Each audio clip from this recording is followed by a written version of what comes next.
আলাইকুম প্রিয় দেশব্যাপী ভাই ও বোনেরা।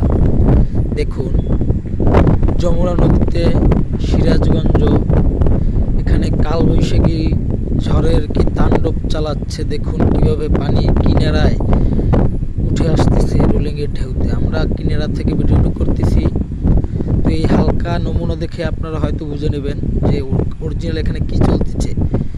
এখানে আমরা অনেক টুইন লঞ্চ, পল্টন বার্স, অনেক জাহাজ আছে যারা আজকের এই কালবৈশাখী ঝড়ের কবলে বন্দি জাহাজ। দেখুন অবস্থাটা, দেখুন কিনারে কি অবস্থা, কিভাবে পানি জেডির উপরে নিয়ে আসতেছে। দেখুন দেখুন কিভাবে। সবার কাছে রিকোয়েস্ট, ভিডিওটি শেষ পর্যন্ত না দেখে যাবেন না প্লিজ।